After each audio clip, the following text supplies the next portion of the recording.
It's kind of funny, the one type of storytelling that I love and hate at the same time is facades. And my gosh, as Oshinoko goes on, and especially into the third episode, I'm already getting a sense that, man, we can really start digging into this idea of what is an actor? Somebody that puts on an act. And can you really trust somebody when the words they tell you are trying to tickle your ears? And the reason why I say that I hate and love at the same time is that sometimes I hate it because it always turns into, here's the cute character that at some point in the later episodes suddenly goes, I've been fooling you the whole time, I'm actually a psychopath. Which I don't necessarily think this series is going to do that with Kana, but I'm already getting a sense of that aspect of, can Aqua really trust Kana? It really feels like how this episode ended, it could either go both ways, but I really do feel like there's a true nature in Kana, which makes me really, really like her character so far. This episode was just Kana, Kana, Kana, and I'm sold. I'm sold. Unless in episode 6, she suddenly starts having derpy faces and going, haha, I fooled you the whole time. I've been acting because that's what I do. But now, besides Kana, we're obviously getting Aqua finally joining the acting sphere and giving it a shot. Even though it's all under the pretense that he wants to go in there in order to get this guy's DNA. Which, I just want to say it now, this ain't the guy. Like, this for sure ain't the guy. Granted, when they first showed the guy's face, I'm like, I don't know, he kind of looks like Aqua, and I'm like, yeah, but that's probably for a purpose. They want the viewer, the reader, whatever, to think, oh, here's Dad. No, it's not. I think I said it in the first episode impressions, but I'm already predicting that Aqua's father is going to be a male idol. Because I don't see how there's going to be any controversy around this guy. The reason why I was killed was because knowing that I had his children would destroy his career. What type of career would that be? Mainly an idol. A producer? No. There isn't going to be that much controversy around I being impregnated by a producer. It's going to be somebody else sort of in a similar situation as an idol. Or maybe an actor. I don't see a producer seeing any sort of threat in that going public. Unless there's some sort of controversy behind how it happened. Mainly that he forced himself upon I. But I was contacting him on a regular basis. I don't necessarily think that you don't contact somebody that forced himself upon you to come see their children. That's just something that most people do, I guess. So again, I think it was a mutual relationship, but I think it was probably a one-night stand or something like that. Something where she felt there was love there. He felt there was... Maybe he didn't see love there, maybe he just wanted to get with her. But in the end, I don't think she necessarily hated him or feared him, otherwise she wouldn't invite him to come see her children. So again, I don't think it's a producer. That's the last thing on my mind is going to be. So this is going to be Aqua's first dud.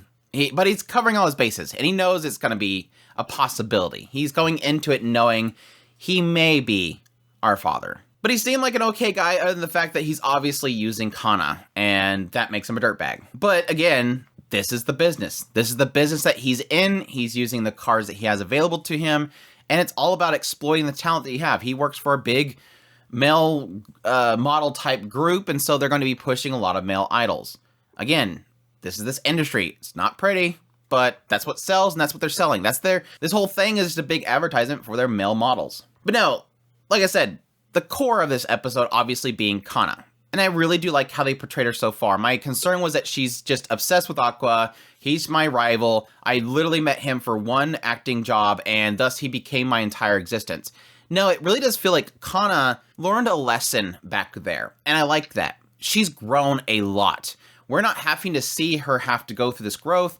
This segment of her growth in her life has been completed. We don't have to sit through it. There's probably going to be more growth for her going forward, but this growth, it handled with time. Just like the director told Aqua, it's all about communication. She sucked at communication. She burnt those around her. She isolated herself. And this is something that she herself, which I think is a great sign of her character, she didn't fall apart and walk away. She kept fighting to get back onto the stage. Despite the fact that she burnt all the bridges around her, she fought to build it herself back. Now, granted, sadly, it is to her detriment that she's now pretty much being used by this guy, but I think she's doing it knowingly. I don't think Kana's an idiot here with the producer. I think she knows she's being used.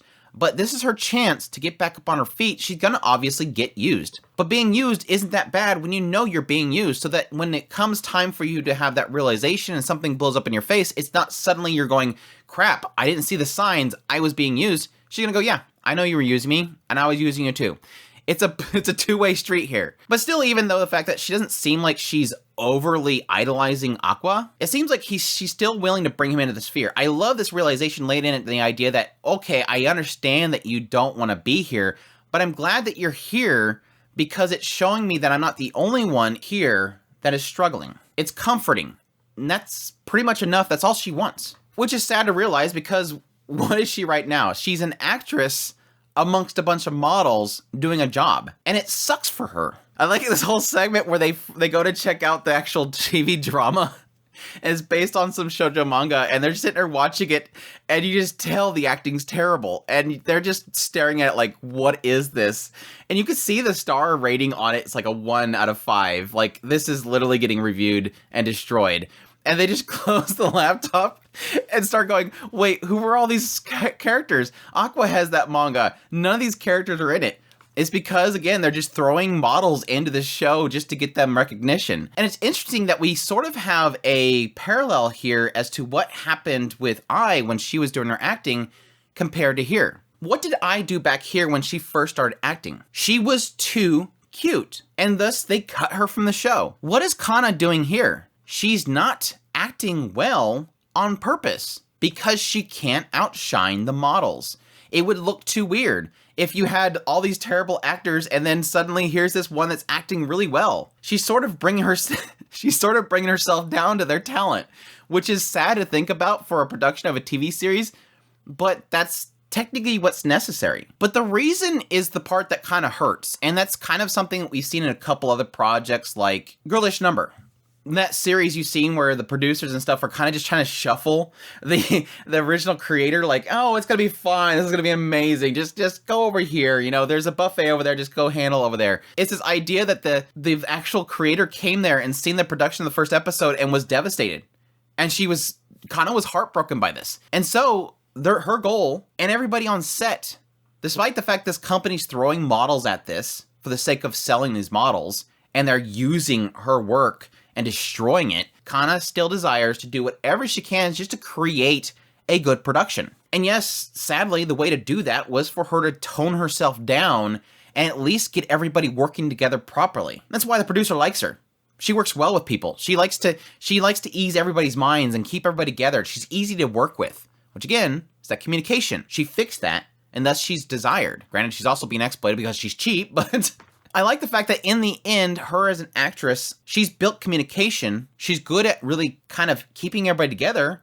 And yes, even dealing with dirtbag models, but also respects the source material that they're pulling from, trying to make it as good as possible despite all this. And it makes me really curious as if Aqua, in the end, is going to blow it up. He says, okay, everything's done. I got my samples. I'm good. Let's go out with a bang. Is he going to ruin it just for the sake of ruining it? Because this is their only recording day. Is he going to nail it in a way that is more respectful to the source material? Or is he just going to do something really crazy and it just makes the whole thing go viral? That's the big question mark. Viral through his crazy performance, viral through suddenly respecting the source material, or just sabotage it. I don't think he's going to sabotage it because then he wouldn't be able to get any other gigs and thus get in there and be able to get samples. He would just pretty much be blacklisted by the entire industry. I think there's a possibility the source material idea is a thing because he does technically know the source material. He has it. But either way, I think he's going to make the entire thing go viral. And I'm really curious to see how that works. It is extremely sad that he is literally playing the role of a stalker. That's just a big, massive gut punch. He could see it as tragic, but I think it's more apt that he sees irony in it, despite the fact that he in person seen the act happen. But to that point, he does have first experience in witnessing how a stalker would act, which is, that's sad. I hope he doesn't play out exactly what happened in that scenario. That would hurt. But no, it was even more creepy in the idea that he was in this stalker outfit with the hoodie and everything, picking these cigarette butts out of the dish. It's like he literally looks like a stalker right now. He's getting those samples from the person he admires most. It was really interesting to see why Kana respects Aqua so much. Which Aqua does admit in his own mind, look, she thinks I'm great because I was an adult inside of a child's body. Now that my body has caught up with me, I'm a dime a dozen. But Kana still acknowledges sort of what makes him special, that he's meticulous about everything that he does, and he puts himself into the role. Something that she believes only like true actors and actresses would see. Your average person wouldn't see the devotion he's putting into it, which I wonder if that's an aspect of his past life. Not necessarily his age, but what he used to do. He was a doctor, and so he would have to be a little bit more meticulous about everything that he does. He puts himself into every project he does, poring over notes and making sure everything is where it needs to be, because as a doctor, you have to make sure you cross your T's and dot your I's, otherwise it could harm or kill somebody. And again, I'm wondering if that's something they'll put into it. Honestly, the aspect of him being a gynecologist in his previous life has completely left us the moment that he left his past life. Like, he never really ever talks about it, even though that was most of his previous life. Like, I was a part of it, but this was his whole life, and he never really kind of hits on it. So I'm curious if at some point that'll be an aspect of what he does and how he does it. But no, what I was kind of hitting on a little bit earlier, and I'm really glad it didn't turn that direction, is the way this show is kind of concluding with the producer talking to the staff member and Aqua overhearing it. It was one of those moments where I'm like, is this going to turn into one of those things where Aqua just got this big long speech from Kana, and then suddenly after hearing the producers, he's going to go, well, now I suddenly believe that I've been manipulated by Kana. She was whispering sweet words in my ears. But no.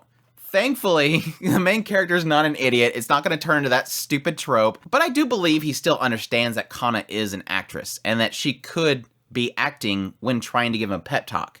Just like the producer says, she's good at sweet talking everybody. But I think Aqua did hear some good words in there, because the thing that he focuses on the moment that he hears this is he focuses on when Kana said, this is my big chance to finally make it back. And he says, no, you're being used. He's seeing what Kana said as natural. He hears the criticisms of the producer and goes, yes, this is the industry. He's saying, Kana, welcome to the industry. You're just being used. And again, I think that she knows that. But it's so easy for a story like this to turn that direction. And that idea of, oh, she was using me. Anyways, great episode for Kana. I am officially, with episode 3, Andrew is officially sold on Kana. Really fantastic episode for her. Really great introduction. She didn't end up turning into a really obnoxious rival character. She turned into a character that just wants somebody else that's there, that is talented, that's not just another model, that understands what she's struggling with. And I think that's a great pairing so far. So anyways, this is my thoughts on episode 3 of Oshinoko. Hope you guys enjoyed this video. As always, if you did, make sure to hit that like button down below, comment, let me know what you thought of the episode. Additionally, if you're new to the channel, make sure to hit that subscribe button so you got my content. I do news, reviews, first impressions, top list. If it's anime, it's pretty much here. Additionally, if you want to support the channel more, I have a Patreon link, tips link, super thanks button down below, as well as a membership button. I greatly appreciate it, but it supports the channel. You guys mean a lot to me, and y'all take care.